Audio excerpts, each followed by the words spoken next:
Bonjour à tous et bienvenue sur l'application Easy Traduction. Dans cette vidéo, nous allons voir l'introduction à cette application, les moyens de s'y connecter, rapide présentation du site.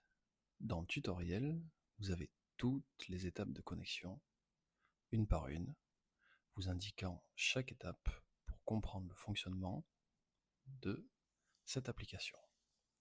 Vous verrez un ensemble d'imprimes écran qui vous permettront de vous aider à naviguer si jamais vous ne retrouvez pas cette vidéo.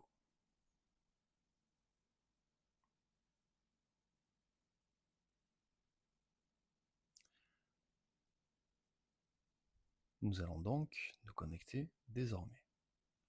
Mais d'abord, assurez-vous d'être bien connecté à Google avec le compte que vous allez utiliser pour votre cloud.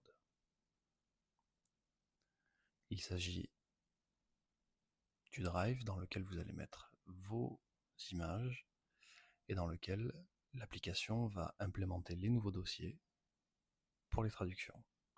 Donc vous cliquez sur votre compte, sélectionnez Paramètres avancés, ensuite accédez à l'application, cliquez sur Continuer et continuez de nouveau. Lorsque vous vous connectez, l'application ressemble à ça. Il va falloir dans un premier temps ajouter des crédits. Pour cela, nous allons appuyer sur le petit bouton plus. Là, vous pouvez sélectionner le nombre de crédits que vous voulez ajouter, à savoir que un crédit correspond à une image. En fonction du nombre de crédits que vous souhaitez acheter, une dégressivité sera appliquée, ainsi qu'un code promo si vous en possédez un, que vous pouvez rentrer directement dans la case. Vous validez, et ça vous renverra directement vers le site de Stripe, dans lequel vous pourrez indiquer vos éléments de paiement. Et lorsque tout sera complet, vous serez alors redirigé sur le site avec l'ensemble de vos crédits ajoutés à votre compte.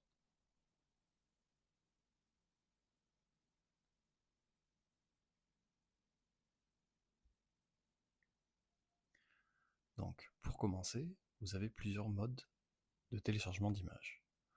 Le mode local qui vous permet d'ajouter des images depuis votre ordinateur, tout simplement. Il vous suffit pour cela de glisser vos images à l'intérieur ou de cliquer et de naviguer tout simplement sur votre disque dur. Toujours pensez à sélectionner la langue source et la langue cible. Vous avez normalement toutes les langues dont vous avez besoin pour vendre sur Amazon en Europe. Vous pouvez sélectionner une langue ou bien plusieurs langues à la fois.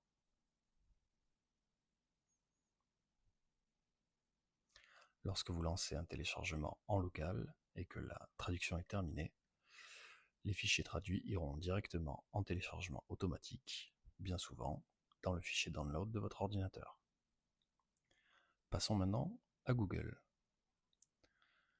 Lorsque vous êtes connecté, l'application est directement connectée sur votre cloud. Ainsi, tous les dossiers et les fichiers sont visibles depuis l'application.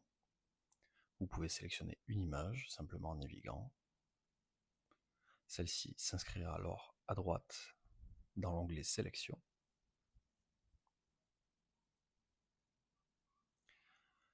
L'intérêt de l'application est de pouvoir traduire des dossiers complets. Si vous avez par exemple une gamme complète de robots aspirateurs avec plusieurs modèles, vous pouvez lancer les traductions de vos fiches produits ou même de vos contenus à plus, qu'importe l'image, en une seule fois. L'application va alors créer d'elle-même des sous-dossiers qui seront renommés avec le nom exact de vos dossiers, plus un tiret, plus la langue dans laquelle vous aurez choisi de traduire.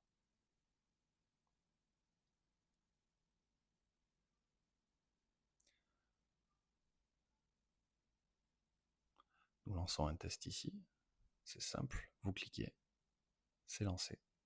Sur la droite, vous verrez en progression alors l'image que vous avez sélectionnée, et une fois que la traduction sera terminée, dans la partie à droite de la ligne, vous verrez un petit logo vert indiquant que la traduction est terminée. Lorsque vous lancez une traduction, il ne faut pas couper l'application.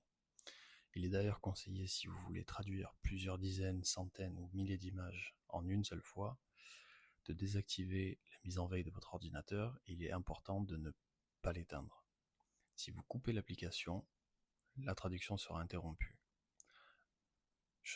Chose importante à noter néanmoins, si vous avez par exemple déjà commencé à traduire 200 images sur 500, les 200 images que vous avez traduites ne seront pas supprimées. Elles seront automatiquement recréées dans votre drive.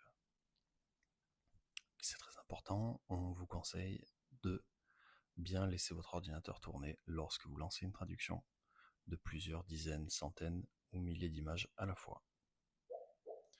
Lorsque c'est fait, vous avez donc l'image qui s'affiche dans l'historique.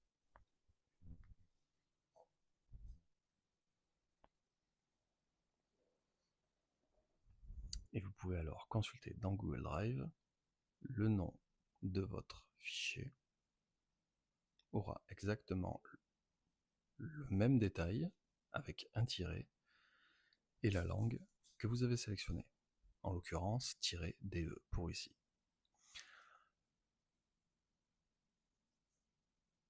Le logiciel utilise des langages techniques et respecte le positionnement du texte sur l'image. C'est une chose importante parce que selon la langue, que ce soit le français, l'italien, l'allemand, les mots sont plus ou moins longs, donc automatiquement le texte est réajusté à la taille de l'image, pour éviter aucun débordement, ni empiètement du texte sur une image, par exemple, sur un carré, comme on a pu le voir, ou alors avoir du texte qui carrément sort de l'image. Une fois que c'est fait, vous pouvez simplement reproduire, autant de fois que vous le voulez, sur une langue à la fois, ou toutes, c'est vous qui choisissez. Cette introduction est terminée, merci à tous, et n'hésitez pas à nous contacter si vous avez besoin de plus d'informations ou d'aide. Nous sommes disponibles par email, directement à contact@easytraduction.com. Merci.